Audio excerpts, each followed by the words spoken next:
voy a hablar de la situación de la religión en España en este siglo, porque quería abarcar un poco el conjunto de este periodo. Es una cosa bastante complicada. He tenido que reconstruir un poco la situación y tratar de ver en las diferentes dimensiones qué ha ocurrido en aproximadamente un siglo, desde fines del siglo pasado o comienzos de este siglo hasta este final. La situación religiosa en España en el comienzo de esta época era en cierto sentido muy homogénea. Quiero decir, había una vigencia universal del catolicismo. Es decir, prácticamente todo el mundo era, por lo menos oficialmente, católico. La gente se bautizaba, se casaba por la iglesia, frecuentemente se confesaba en algunas ocasiones o cuando creía que podía morir o que iba a morir. Es decir, esto era habitual. Había además una práctica religiosa muy difundida, muy amplia, con una desigualdad entre hombres y mujeres.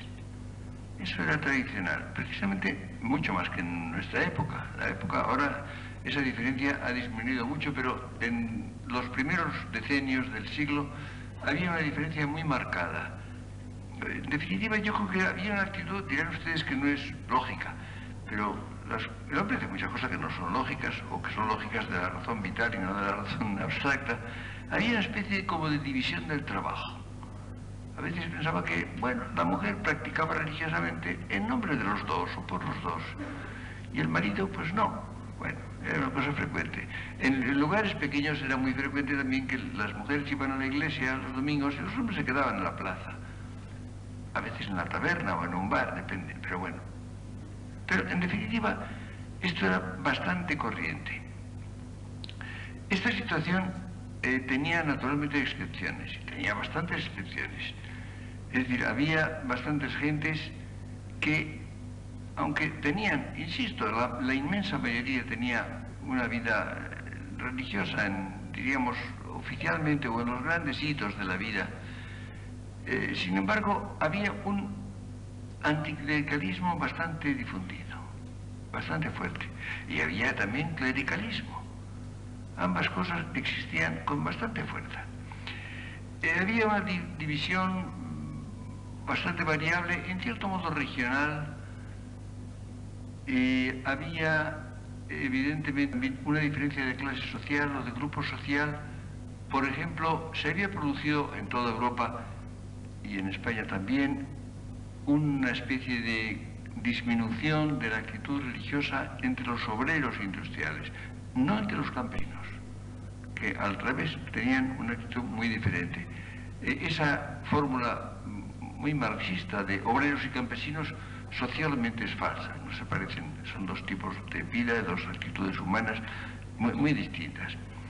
Entre los obreros industriales era bastante frecuente, en gran parte por influencia de los partidos que eran inspiradores de las organizaciones obreras, era bastante frecuente una actitud anticlerical que muchas veces era también antirreligiosa.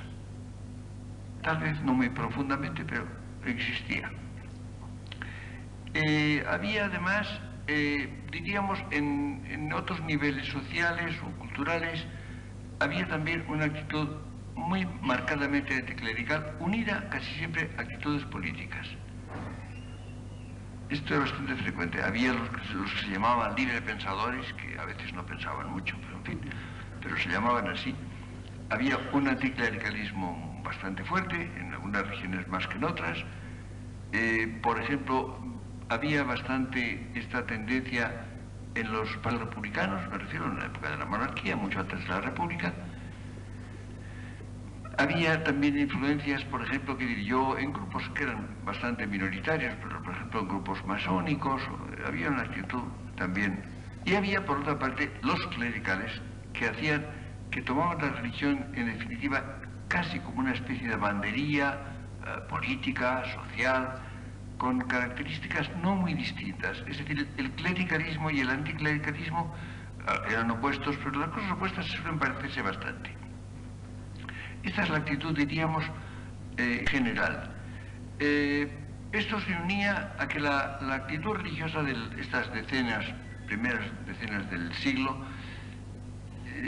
eran en general en una cierta porción rutinarias. Es decir, es evidente, por ejemplo, que no existía demasiada cultura religiosa, ni siquiera en sociales relativamente elevados. Esto era muy frecuente. Y por otra parte, la Iglesia, quiero decir, los eclesiásticos, la Iglesia son todos, pero los eclesiásticos solían ser de una fe muy sólida, de una formación frecuentemente muy deficiente, bastante intolerantes, con mucha intolerancia, y que en definitiva en gran parte vinculaban el contenido de la religión, en general de buena fe, pero lo vinculaban a ciertas vigencias sociales, de grupo, de clase social, incluso regionales. Lo cual es una cosa muy peligrosa, evidentemente, pero que existía. Ha habido, a lo largo de estos decenios, frecuentes manifestaciones de intolerancia, por una parte, de movimientos anticlericales o directamente antirreligiosos, por otra, a lo largo de cuantos decenios. Es curiosamente, si ustedes miran, por ejemplo, la vida propiamente intelectual, quiero decir, los intelectuales estimables, prestigiosos, los escritores, en los últimos años del siglo XIX y en los primeros del siglo XX, no era muy frecuente una actitud religiosa activa y sincera. Había un número bastante grande, no se consideraban católicos, aunque oficialmente no fueran. Evidentemente tenían, sino una actitud residual, no muy viva, y esto ocurre en las generaciones anteriores a la del 98 y también la siguiente. Y en cambio se produce una variación considerable en las 3 generaciones que siguen a esta, quiero decir, en la que suele llamarse ahora del 27, la generación de los nacidos en torno a 1901, la generación de los nacidos en torno a 16, que es la mía, en la cual hay entre los medios propiamente intelectuales una proporción bastante alta de católicos reales, sinceros, desligado su catolicismo de la política. No significaba ninguna posición política determinada. Esto es muy interesante. Si ustedes repasan los nombres de las figuras, en fin, conocidas, importantes, significativas, verán ustedes cómo hay bastante escasez en el final del siglo XIX, en la generación del 98 y en la siguiente.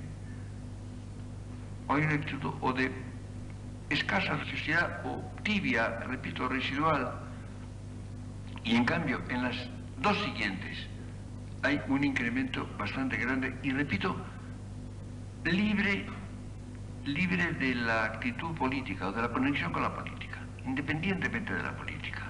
Es un fenómeno interesante. Veremos lo que pasa después también, porque la cosa también tiene su interés. Es una época en la cual empieza a haber en estos grupos una cultura religiosa mayor, un interés mayor. En definitiva, lo que podríamos llamar los católicos conciliares, la actitud que luego después va a caracterizar al Concilio Vaticano II, tiene su origen y tiene su representación en estos grupos cultivados, intelectuales específicos o no, pero cultivados de esas generaciones. De los nacidos, diríamos, ya dentro de nuestro siglo, en los últimos años del siglo pasado o en los comienzos de este siglo actual. La Iglesia, el docente, el clero principalmente, les decía, tenía una fe muy sólida, esto hay que reconocerlo. Frecuentemente virtudes personales y virtudes, pero en general una formación muy deficiente. Por ejemplo, una gran hostilidad a todo lo nuevo. Una frase que a mí me irritaba siempre desde muy joven, es cuando se hablaba de los errores modernos, estaban contra los errores modernos. Yo te decía, hombre, los errores, está bien estar contra los errores, pero no por ser modernos. Los errores modernos son los que son más probables para nosotros, al fin y al cabo los nuestros. Me parecen peores los antiguos, si son errores, ¿no? Pero en la hostilidad se dirigía a la modernidad principalmente, los errores modernos. Y ha habido una actitud muy hostil en estos grupos a todo lo que en España era realmente creador. Ustedes piensen que ha habido una hostilidad muy marcada que hirió, por supuesto, a Galdós, por supuesto a Clarín, ya representantes del siglo pasado sobre todo, pero también a la generación 38, a Ortega, a casi todo lo que era realmente innovador y creador en este siglo. Había una actitud muy hostil, muy cerrada. Esto es interesante. De lo cual, evidentemente, abrió una especie de foso entre grupos sociales que podían no haber tenido esa actitud. Recuerdo, por ejemplo, como Ortega habló hacia el año 1920, él estaba interesado por ciertos brotes de catolicismo que le parecían muy promisores, especialmente en Alemania, en alguna medida en Francia, todo en Alemania, y decía que por qué el catolicismo español iba a tener defectos del catolicismo español, es decir, que venían del español y no del catolicismo, ¿no? Y hablaba de cómo había habido una cantidad de católicos muy interesantes en Alemania que habían dado un nivel y han tenido una relación con los que no eran católicos y habían difundido el espíritu católico entre mucha gente de un modo muy valioso. Esta actitud no era muy frecuente en España. Si ustedes repasan lo que se ha dicho, lo que se ha escrito, todo lo que era muy oficialmente católico solía ser hostil, por lo menos. Incluso un periódico que era relativamente moderado, como saben ustedes, pero muy relativamente, por ejemplo, El Debate, que fue tan influyente. Si ustedes repasan El Debate, hay ediciones, se han hecho antologías del... Verán ustedes, si hablan, ven ustedes lo que decían de casi todos los escritores que hoy nos parecen estimables y que nos parecen tan aceptables, incluso religiosamente. Verán ustedes la hostilidad con que se hablaba de ellos y cómo en definitiva se preferían otras cosas muy claramente inferiores. Esta es la situación que se había establecido más o menos, repito, en los primeros decenios del siglo, todos los primeros decenios. Pero después se produce el momento en que se produce una alteración realmente más grave es precisamente el advenimiento de la República. Había una tradición frecuente de los partidos republicanos de anticlericalismo, eso era una tradición bastante difundida, y esto prendió en los grupos que tomaron la dirección de la República al principio, y entonces tomaron una serie de medidas anticlericales unas y otras, incluso antirreligiosas, que produjeron una irritación bastante grande. Hubo, durante los años de la República que yo he vivido, naturalmente, aunque era joven, hubo una voluntad doble de exasperación a los demás, de exasperar a los demás, cosa muy peligrosa, claro, como se demostró, pues, ¿no? Pero, por ejemplo, ¿qué diría yo? Pues hubo un apresuramiento, por ejemplo, había los cementerios civiles. Ustedes saben que los que no estaban bautizados o habían renunciado a la práctica religiosa, o también los que no eran, los que tenían otras confesiones, o, bueno, no se enterraban en el cementerio, que era el cementerio católico, sino en el cementerio civil. Esto, naturalmente, hoy no hay quien lo acepte, y a quien me parece bien, y a los más católicos les parece que no tiene sentido mucho, pero hubo una cosa, los primeros días, era derribar las tapias de los cementerios civiles, para unificarlos. Yo no sé, no creo que los muertos tuvieran tanta prisa. Había problemas mucho más urgentes y, no sé, tomar en las primeras semanas esa medida, pues, exasperó a mucha gente. Con razón o sin ella, pero en fin, exasperó. Hubo también cierta prisa de quitar los hijos de los lugares públicos o de las escuelas, y se quitaron a las monjas en muchos hospitales. La cosa es que hubo luego que llamarlas otra vez, a la mayor parte, porque, bueno, no eran fáciles de sustituir. Se sustituyeron por enfermeras, no había muchas, no eran suficientes, no siempre daban buen resultado. En muchos lugares luego las volvieron a llamar. Pero en fin, también el fenómeno de la irritación se produjo.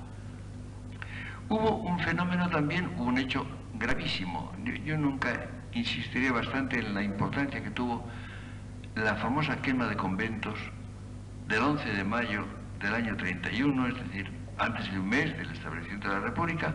No se sabe muy bien por qué unos grupos, una especie de bandas organizadas, se dedicaron a quemar iglesias y conventos en Madrid y en otras ciudades como un eco de aquello. Y hubo una especie de pasividad por parte del gobierno que no hizo nada, o muy poco pedirlo. La cosa no fue demasiado grave, si quieren ustedes, no hubo muertos, ni heridos, ni nada, porque hacían salir a los frailes de los conventos antes de pegarles fuego.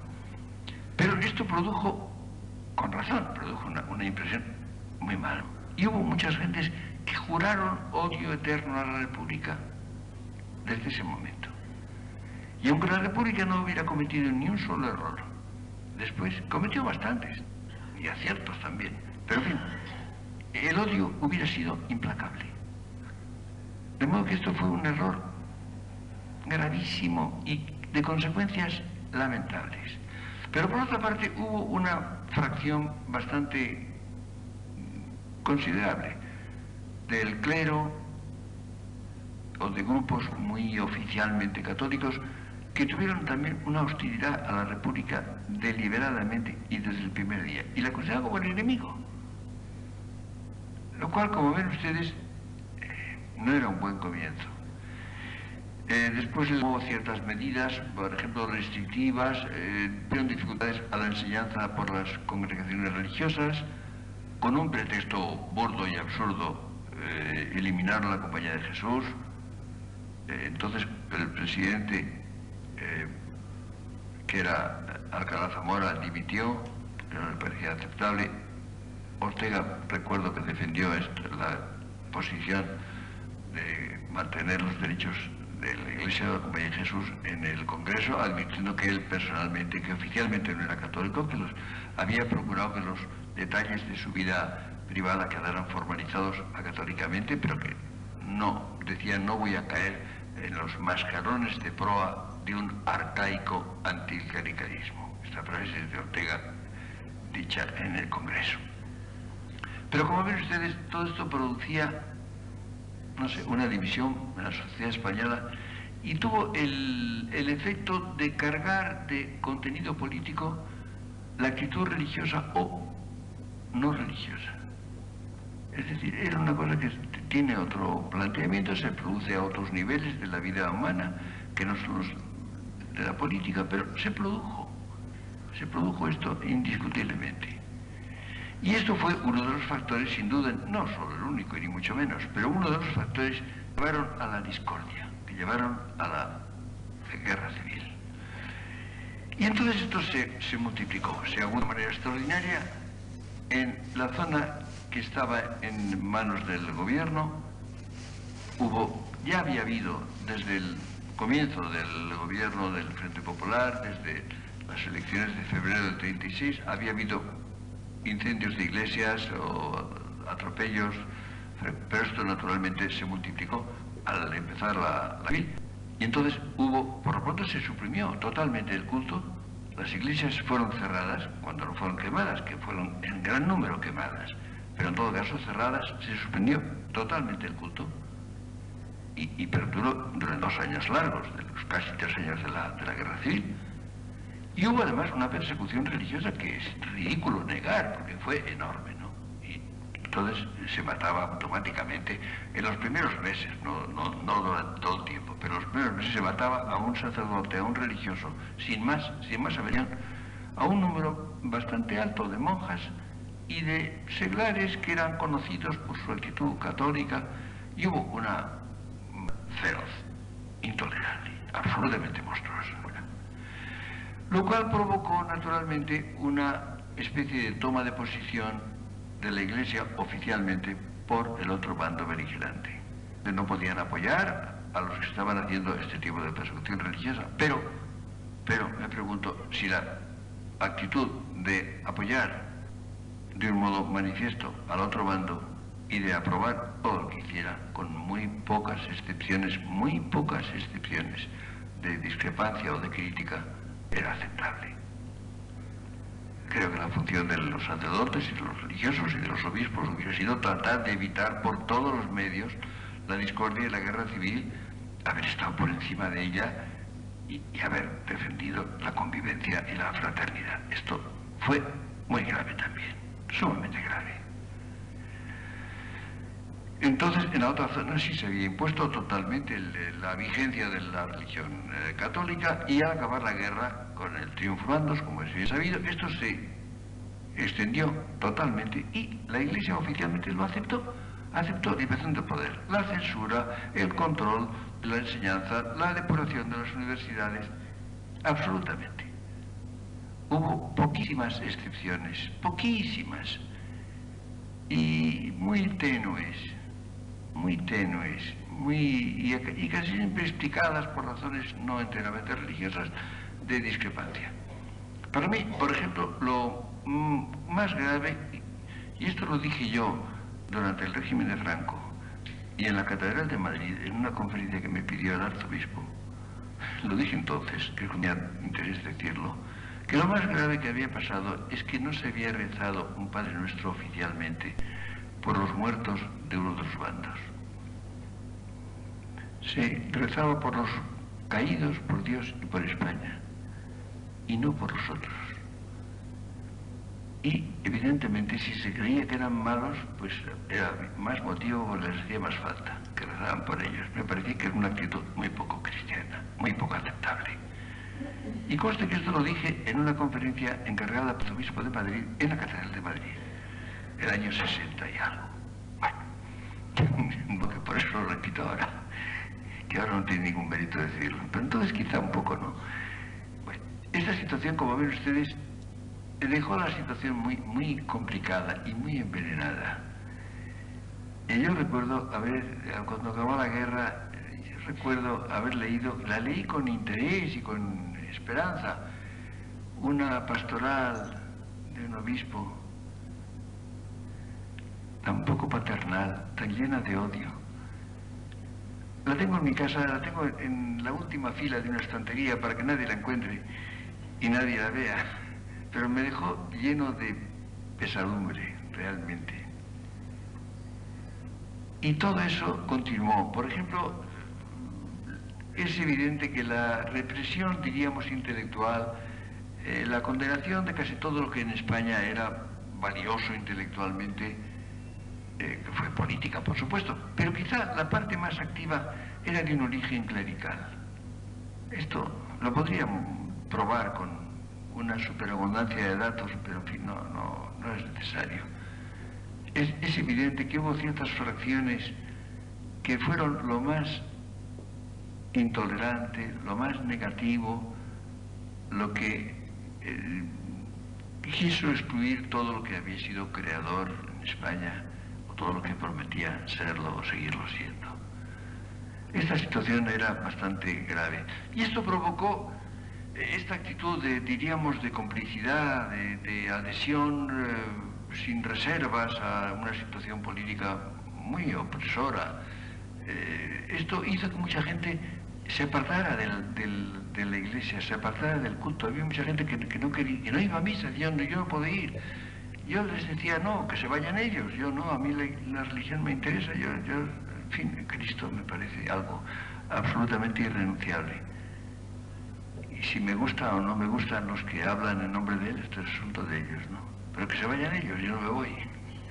Pero esta actitud no fue muy general. Aunque, como les decía, empieza a producirse un movimiento, incluso antes del concilio, un poco antes del concilio Vaticano II. Empezó a producirse un movimiento de, no sé, de interés religioso verdadero, sincero, desligado de toda posición política, o con diferentes posiciones políticas. Y con esto llegamos a la generación siguiente a la mía, la generación cuyo centro natal está hacia 1931, porque hubo evidentemente después de la guerra civil hubo una presión tan fuerte a favor de la religión que tuvo sus efectos. Algunos negativos, como acabo de decir, pero otros positivos. Se empujaba por motivos sociales, incluso por motivos políticos, se empujaba hacia eso. Había una vigencia completa, plena. Y esto hizo que la generación de los que eran muy jóvenes entonces fuera sustancialmente religiosa.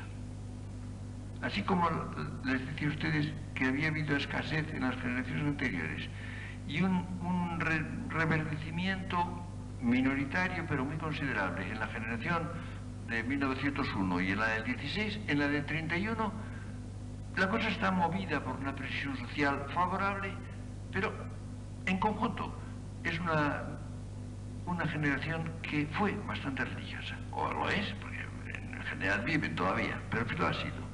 No es seguro que lo sigan siendo.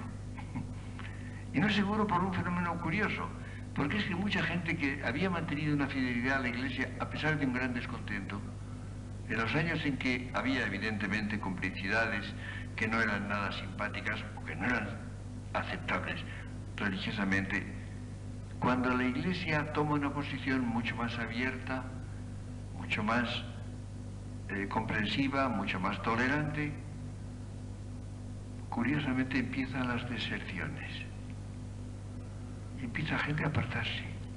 Gente que había estado totalmente adscrita. Yo creo que en el fondo es que eran gente que tenía espíritu inquisitorial. Y cuando la Iglesia lo pierde, lo buscan donde lo hay. Y lo había en otros lugares. Esto es un fenómeno muy curioso. Valdría la pena investigarlo. Valdría investigarlo sociológicamente con ciertos datos concretos y con cierta capacidad de cuantificación. Pero esto me parece indudable. Y esta es la situación, como ven ustedes, en los años que van, diría yo, más o menos, quizá desde el año 60 o más o menos, empieza a producirse este cierto cambio de actitud. Y al mismo tiempo aparece un fenómeno que me ha parecido muy curioso. Yo insisto mucho en que aparece como una especie de profesión curiosa, que es lo que llamo yo los definidores de jóvenes. Ha habido un momento en que ha habido unos señores mayores, nada jóvenes, o viejos incluso en un caso, que se dedicaron a definir a los jóvenes, a definir cómo son y cómo deben ser, sobre todo, y a negar la condición de jóvenes a los que no aceptaban sus puntos de vista. Esto se puede ilustrar con ejemplos algunos casi cómicos. Pero en fin, esto pasó. Y el objeto primario de esta manipulación ha sido la generación siguiente a esta. Es decir, la generación de los que ahora tienen 40 y tantos años, 40 y tantos, 50 y algo, más o menos. Ha sido la generación más manipulada. La generación que no se ha atrevido a discrepar de unas ciertas normas impuestas por algunos grupos, por algunos señores, por algunas publicaciones, y que en gran medida siguen todavía en eso. Y entonces sí se inicia ahí una actitud de apartamiento de la actitud religiosa, de casi una especie de veto en ciertos grupos que no se atreven, porque entonces se identifica la actitud religiosa que se con un reaccionarismo, con yo qué sé qué, ¿no? Y de eso participa también una parte bastante grande del clero, por falta de formación intelectual, por falta de conocimiento, por desconocimiento del pensamiento de nuestra época. Fenómeno muy parecido a lo que ocurrió en el siglo XVIII. Yo siempre insisto en que en el siglo XVIII la mayor parte de los eclesiásticos que le hacían una reverencia nominal a Santo Tomás, a quien no leían tampoco, en el fondo lo que les interesaba era el sensualismo, Condillac, el pensamiento ilustrado, que era bastante poco interesante, bastante superficial, bastante deleznable intelectualmente, pero no tenían anticuerpos, no tenían elementos de resistir a eso. Y esto se produjo de una manera inundatoria en esos años, los años 50 y tantos, sobre todo a partir del 55 al 60 y tantos, 70. Hubo una época que ha pasado y ahora la gente se extraña y los jóvenes en definitiva no tienen ni idea de ello, ni casi no saben lo que era. Pero ustedes recordarán, pues los que no son demasiado jóvenes, aquella época en que se hablaba de las 3 M's, que eran Marx, Mao, Marcuse. Bueno, ¿qué pasa hoy de eso, no? Pero esto se decía y era naturalmente, el que no estaba en esas 3 M's es que estaba fuera de órbita. Dice, no, bueno, ya no sé. Yo me acuerdo una vez en un tren, vi entrar en un tren vagón un señor con un aire muy tosco, lo menos intelectual del mundo, y llevaba debajo un libro de Marcuse. Marcuse era una autora que conocíamos todos antes, no particularmente interesante, ni muy fácil de leer por otra parte. Pero bueno. Y este fenómeno ha sido muy curioso. Y participó de él una parte bastante grande del clero que ha solido ser mucho mejor en otros sentidos, más abierto, más tolerante, más comprensivo, menos fanático, pues sin duda ninguna. Pero muy inseguro, sin mucha claridad tampoco, también con falta de anticuerpos, con falta de conocimiento de lo que es el verdadero pensamiento de nuestra época. Fenómeno también peligroso. Yo hablé una vez, me acuerdo, hablé en aquellos tiempos, quiero decir, no ahora, en un artículo, yo decía, hay revistas eclesiásticas que han ido del fascismo al marxismo sin pasar por el cristianismo. Decía yo. Y esto se podía también documentar con gran precisión. Y tendría muchos ejemplos que poner. Y como ven ustedes, esta ha sido la situación durante unos años que no son los actuales. Entonces, ¿qué ha ocurrido? ¿Cuál es la situación de los últimos decenios? Lo que podemos llamar la situación presente, la situación religiosa presente. Hay que distinguir, hay que hacer unas cuantas distinciones. No es homogénea, no es una situación homogénea. Es evidente que existe un número muy grande de personas en España que son religiosas, que son además católicas en su inmensa mayoría, y que sin embargo han tenido como una especie de crisis de las vigencias sociales. Es curioso, por ejemplo, que las vigencias sociales y morales del cristianismo eran válidas incluso para muchos que no se consideraban católicos, pero estaban en las mismas vigencias sociales y morales. En este momento ocurre un poco lo contrario. Es decir, hay una serie de normas, de principios, de puntos de vista que no son vigentes. No son vigentes.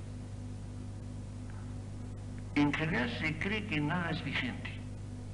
Yo recuerdo, he citado muchas veces, ustedes seguro me lo han oído alguna vez, aquella frase tan graciosa que pone Ortega en La rebelión de las masas, año 30, en boca del gitano. El gitano que se fue a confesar, el cura precavido le preguntó si sabía los mandamientos, y el gitano le dijo, mire padre, yo los iba a aprender, pero he oído un run run de que los iban a quitar. Bueno, pues ese run run es la situación de nuestra época. Hay un run run de que van a quitar, o han quitado, quizá, todos los mandamientos, los religiosos y los demás. Y hay mucha gente que cree que no hay. Y entonces, por ejemplo, vigencias que parecían muy sólidas, parecían muy arraigadas, pues ha resultado que estaban prendidas con alfileres. Y ya, pues en definitiva no pueden no contar con ellas. Lo que pasa, porque hay que decirlo todo, es que las nuevas vigencias también están prendidas con alfileres. Tampoco son de verdad. Hay naturalmente un bombardeo de cosas. Ustedes piensen, por ejemplo, el influjo enorme que ha tenido la televisión y que sigue teniendo, ¿no? Ustedes piensen, por ejemplo, en lo que... Hay mucha gente que no tiene más información que la televisión. Y la que tiene alguna otra más, la tiene primariamente. Tiene una influencia televisiva inmensa. Si ustedes repasan un poco lo que la televisión muestra, lo que presenta como habitual, como normal, bueno, evidentemente se produce una desorientación. Yo creo que la palabra que cuadra a la situación religiosa y, en cierto modo, moral también, de estos últimos 20 y tantos, 30 años quizá, es desorientación. No particularmente grave, no se trata, por ejemplo, no creo que sea una especie de inmoralidad demasiado acusada, pero desorientación. La gente no sabe bien lo que debe hacer o lo que debe pensar, no puede justificar muy bien por qué hace lo que hace, tiene la impresión de que, bueno, hay cosas que sí, hay una frase muy característica que la gente emplea, bueno, esto yo no digo que esté mal, yo no podría hacerlo. Es decir, se presenta como excepción la conducta, digamos, ajustada a ciertos principios.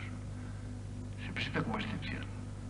No se afirma, no se diga que eso está bien, sino que, bueno, yo personalmente no podría, incluso casi como una rareza. Como ven ustedes, ha habido, luego por otra parte, se ha producido un fenómeno también bastante interesante. La educación en España, bueno, era minoritaria, relativamente minoritaria, en los primeros decenios del siglo. La mayor parte de la gente no hacía estudios superiores. Por ejemplo, el número, hay cosas que son interesantes. Por ejemplo, el número de institutos era pequeño. Por ejemplo, en Madrid había 3 institutos. El Instituto del Canal Cisneros, donde yo estudié, el de San Isidro y el Instituto Escuela. Había colegios en que se estudiaba el bachillerato, pero con todo, el número de personas que estudiaban el bachillerato no era demasiado grande. En las ciudades, en las capitales de provincia solía haber un instituto. Más de uno solamente en las muy grandes. Luego había institutos en algunas ciudades social muy alta. Esto también hay que decirlo. La República creó muchos institutos. La República tuvo un acierto muy grande en cuestiones de educación. Creó muchas escuelas, creó muchos institutos, dio impulso a las universidades, que eran pocas, creó la maravillosa, duró poquísimo, Universidad Internacional de Verano en Santander, que no duró hasta la Guerra Civil y se acabó. Eso ahí hizo una política realmente muy acertada y muy valiosa, sin duda ninguna. Después vino la tremenda crisis de la guerra, después la emigración de una parte grande del cuerpo intelectual español, las depuraciones. Bueno, habían pasado años, había gentes que habían muerto, se habían jubilado también. La mayor parte de la gente de más calidad siguió la universidad a veces, pero no con puestos directivos, ni con la orientación, en modo alguno. No hubo libertad académica, libertad de cátedra, absolutamente no la hubo, eso hay que decirlo también. Hubo un esfuerzo de hacer un bachillerato bastante formativo y bastante humanístico, demasiado, porque si se hubiera hecho bien el bachillerato, los que lo hacían se hubieran podido licenciar en filosofía y letras y en ciencias, sin más problema. El cual quiere decir que era demasiado bueno, era un poco utópico. Pero después ha habido un descenso constante. Luego hubo una época, a mi juicio, funesta de desorientación y de perturbación por motivos políticos de la universidad. Es la época en que las huelgas eran constantes y que había tumultos permanentes en la universidad que naturalmente no aceleraron el cambio de régimen ni un solo día. Por supuesto, hay que decirlo, fueron inútiles. Pero hicieron que la universidad no funcionara. La universidad ha funcionado muy mal durante muchos años. Y naturalmente los que han cursado, los muchísimos, miles, que han cursado en esos años, han recibido una información muy mala, que estamos pagando. estamos pagando. Eso se paga, naturalmente. Es decir, la gente que ha estudiado en una universidad que no funcionaba, evidentemente luego tiene los puestos rectores en toda la vida nacional y se les nota demasiado. Yo pienso muchas veces en un hecho. Después de la guerra civil hubo una parte grande, muy grande, de personas que habían hecho estudios superiores que emigraron y se marcharon a otros países. Y otra parte mucho mayor de gente que se quedó en España y que tenía una situación mala, muy mala, políticamente muy difícil. Unos y otros salieron del paso, pudieron vivir y hacer una obra, incluso muchas veces una obra creadora. Yo pregunto si las generaciones más jóvenes podrían hacer algo equivalente si se vieran en circunstancias tan desfavorables, tan difíciles. ¿Podrían? Es que tendrían los conocimientos, el dominio de sus disciplinas. Por ejemplo, los que emigraron, por ejemplo, a América, eran competentes, sabían lo que tenían que hacer. Se abrieron camino, con dificultades, pero se abrieron camino. Los que se quedaron en España, en malas condiciones, también salieron adelante. Sabían hacer las cosas, conocían sus disciplinas. Tenían una moral de esfuerzo y de trabajo. Me pregunto, si eso se podría repetir. Si ocurriría algo parecido si se produjeran situaciones parecidas actualmente. No lo sé. Ven ustedes, por tanto, cómo la situación es compleja. Yo creo que los que son jóvenes actualmente están en una actitud mucho más abierta que los que eran jóvenes hace 20 años. Están más en disponibilidad. Muchos de ellos sienten necesidad de saber a qué atenerse, sienten necesidad de tener ciertos principios. No están muy seguros de nada, tienen una formación muy deficiente. Por ejemplo, el desconocimiento de materias religiosas como consecuencia de las presiones sociales y políticas y de la educación es casi nulo entre las gentes jóvenes. Es un fenómeno que no ocurre solamente en España, es un fenómeno general. Por ejemplo, ha habido profesores de arte en Francia que han dicho que no se puede ir con estudiantes, con jóvenes, a ver catedrales o iglesias, porque no entienden nada. Es decir, ven un santo con unas llaves y nadie sabe que es San Pedro. Bueno, pues este ejemplo sí, no tienen la menor idea de lo que significa un símbolo, de lo que significa, no sé, nada. Y esto ocurre naturalmente, ocurre en un grado aterrador no ya desde el punto de vista religioso, sino desde el punto de vista de la civilización más elemental, ¿no? Eso es evidente. Es decir, la ignorancia histórica, la ignorancia literaria, la ignorancia filosófica, es fantástica. Ha habido un problema que ha influido en ello, nunca insistiré bastante en ello. Ustedes saben que el crecimiento de la enseñanza en todos los niveles, por ejemplo, la masificación de las universidades, esto tiene consecuencias, por lo tanto, exige un número increíble de profesores. Antes eran pocos. Dirán ustedes, ¿y los puede haber? No es probable. Profesores competentes que conozcan sus disciplinas, puede haberlos. Pero con vocación de profesores, con vocación de enseñar, es improbable. Es improbable en el número enorme que hace falta y que existe. Y entonces, yo creo que la misión del profesor es pensar con los estudiantes, pensar delante de ellos, que asistan al espectáculo del pensamiento. Es lo que puede contagiar el pensamiento, que es contagioso pero no mucho. Si no tiene vocación el profesor, ¿cómo va a contagiar el pensamiento? Ven ustedes, son problemas graves. Se han olvidado las disciplinas que daban medios por ejemplo, de tener una cultura religiosa. Por ejemplo, el clero, incluso, excepcionalmente sabe griego y latín. Yo pienso, yo estuve en una semana, me invitaron a estar en el Concilio Vaticano II, pasé una semana interesantísima. Allí todo se hacía en latín, los discursos eran todos en latín. Mi latín no es malo, yo lo seguía bien, con una excepción, el arzobispo de Melbourne, a quien no entendía nadie, porque hablaba un latín australiano con un acento pavoroso y nadie entendió nunca lo que dijo. Pero sobre esa excepción lo seguía bastante bien. ¿Qué pasaría ahora si hubiera un concilio? Bueno, en latín no se puede ni soñar, naturalmente, con traducción simultánea. ¿A cuántas lenguas? Yo qué sé. No sé, hay dificultades técnicas que lo harían casi imposible. Pero, claro, por ejemplo, la teología, el torso, digamos, de la producción teológica está en griego o en latín, más aún en latín. Si no se leen estas lenguas, ¿cómo se puede estudiar teología a fondo? No sé.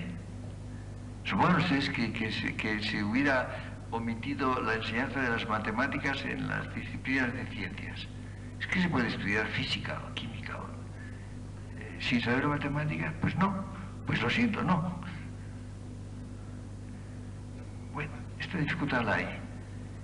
Y lo mismo el desconocimiento de la filosofía, de la historia, de la literatura, todo lo que está tan ligado a la religión sobre los países occidentales, al cristianismo, ¿no?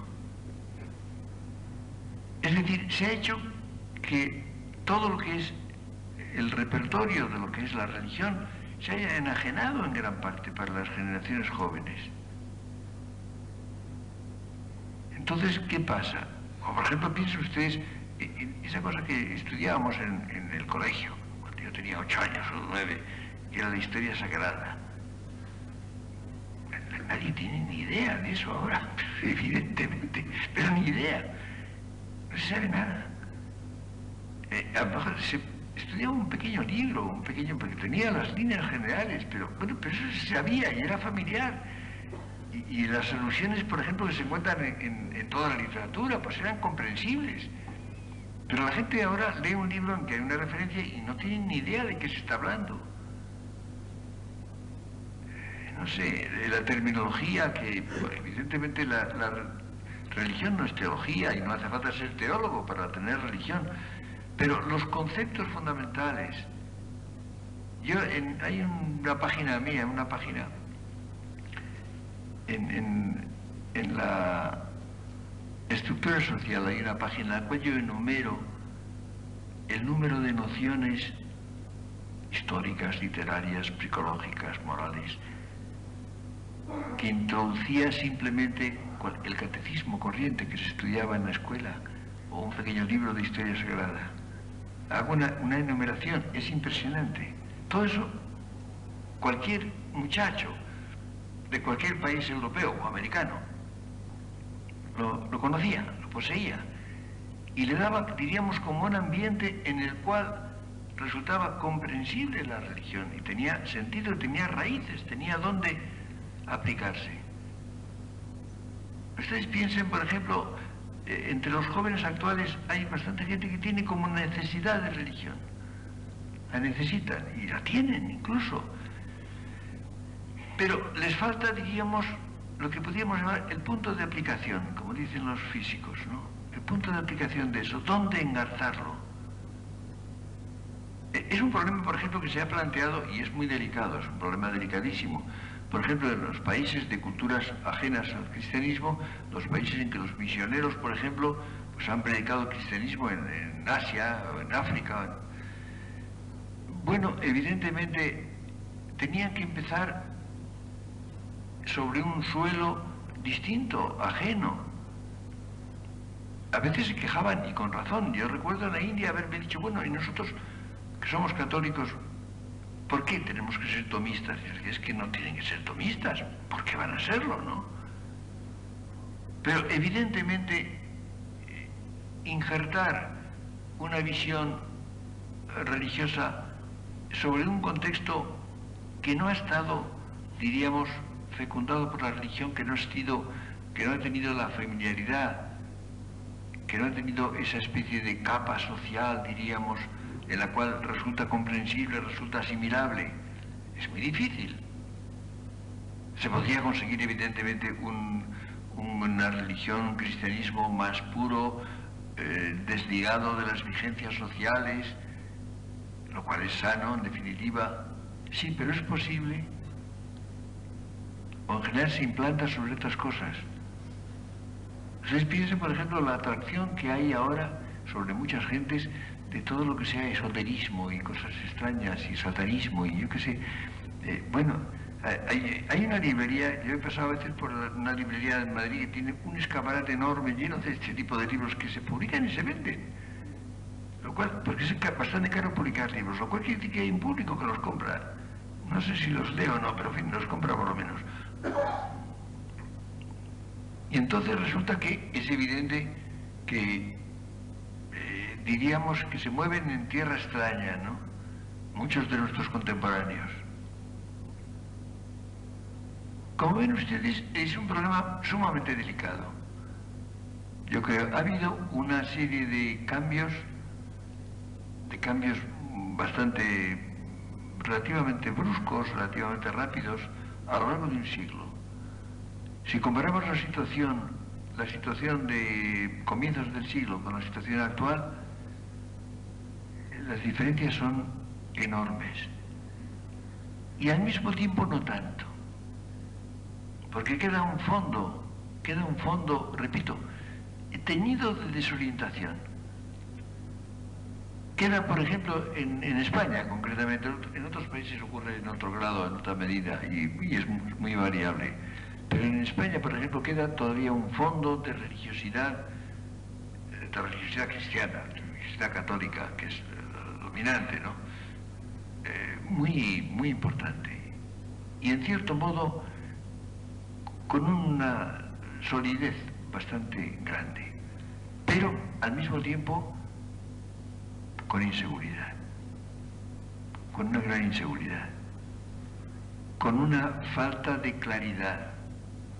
Hay gente que, bueno, cree que sí, que a última hora, bueno, por lo menos, siguen ciertos principios, ciertas normas, se han debilitado mucho las creencias básicas, lo que constituye el torso propiamente del cristianismo.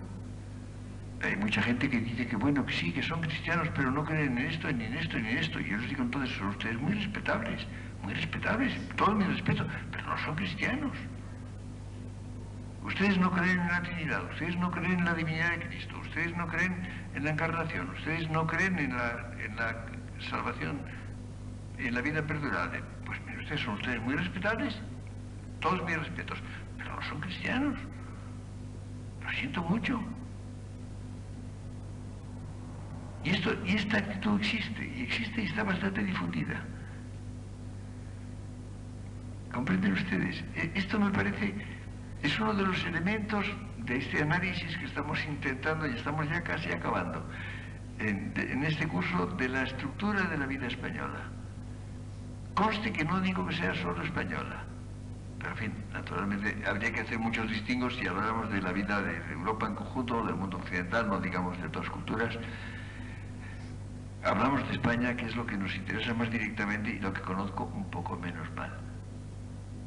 Pero me parece que esto es algo interesante y creo que se debe tener una reflexión sobre ello. Al lado de estos fenómenos de inseguridad, de desorientación, me sorprende, por ejemplo, el ver que hay a veces números muy altos de jóvenes que preparan, por ejemplo, durante 4 años la confirmación.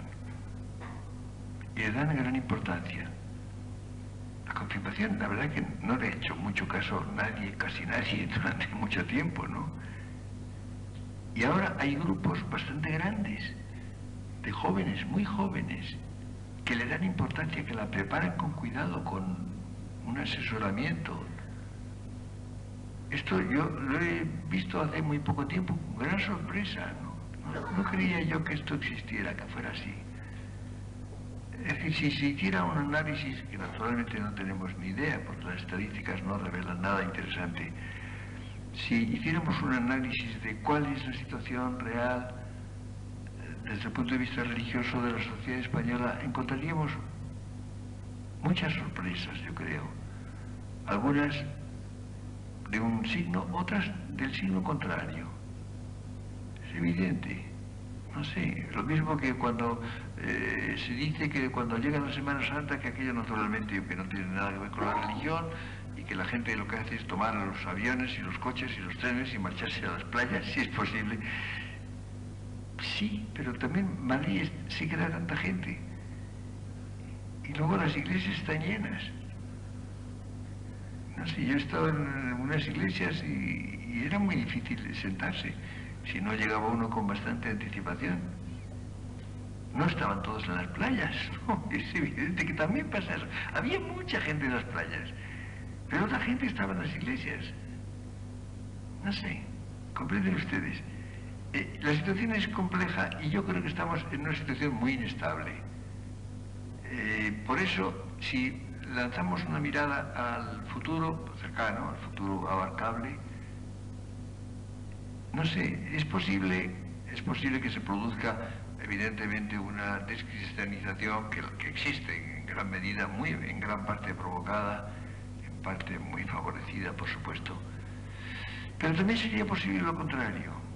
También sería posible que hubiera, pues, no sé, un resurgimiento y una, en cierto modo, depuración del sentido religioso, que la gente volviera a sentir la necesidad y el sentido de la vida religiosa. Ha habido una actitud que a mí me ha parecido siempre muy equivocada, muy errónea, ha sido la actitud, digamos, oficialmente mantenida por los eclesiásticos, de que es que no había que tener la menor duda, había que rechazar toda vaticación y toda duda y todo problema. Esto me ha parecido bastante suicida porque es dejar en hueco la fe. Yo creo que es mejor reconocer las dificultades o las dudas, ser sincero con ellas, darle tiempo al tiempo, dejar que se aclaren. Mi experiencia personal es que se aclaran en general, ¿no? Y acaba uno viendo las cosas mejor, que en general casi todas las dificultades son dificultades de visión, dificultades de una visión incompleta, de una visión parcial, de no buscar la fundamentación de las cosas que la tienen. ¿Es posible que haya una orientación en la sociedad española en este sentido? Podría ser. No estoy nada seguro. Bueno, saltamos un martes y continuaremos el siguiente.